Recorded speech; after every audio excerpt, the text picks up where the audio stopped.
Bonjour à toutes et à tous. Nous sommes ce jeudi 21 juillet 2022. Je suis ici avec Ousmane Thiam, le vice-président de Mémoire et Partage. Je suis Karfa Diallo, fondateur et directeur de Mémoire et Partage, aussi conseiller régional Nouvelle-Aquitaine.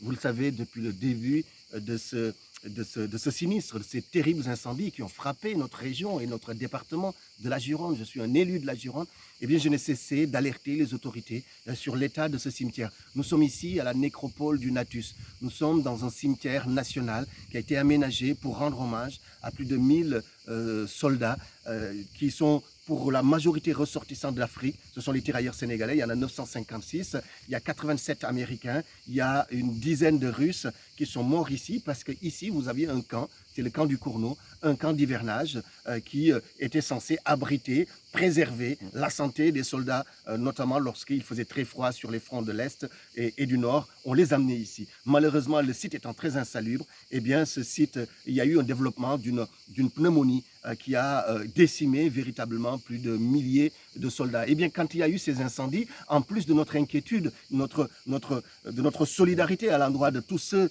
qui ont été sinistrés, que ce soit les commerçants qui sont dans cette forêt, que ce soit les animaux, toute la biodiversité, en plus de ces inquiétudes-là et aussi notamment de la solidarité à l'endroit des pompiers qui agissaient, eh bien, nous nous inquiétions aussi pour le sort de nos ancêtres. Pour ces milliers de personnes qui ont versé leur sang de gré ou de force pour la liberté de notre pays. J'ai alerté la préfecture qui ne m'a jusqu'à aujourd'hui pas donné de réponse. Vous avez vu qu'hier, le président Emmanuel Macron est venu ici. Il n'a pas eu un seul mot à l'endroit de ces milliers de personnes, de soldats qui ont versé leur sang pour la liberté de ce pays. Eh bien, puisque nous sommes, nous, des hommes d'engagement, des hommes qui allons au bout, eh bien, nous sommes venus aujourd'hui, ce jeudi, pour constater que, effectivement, le cimetière a été préservé, mais à peine préservé.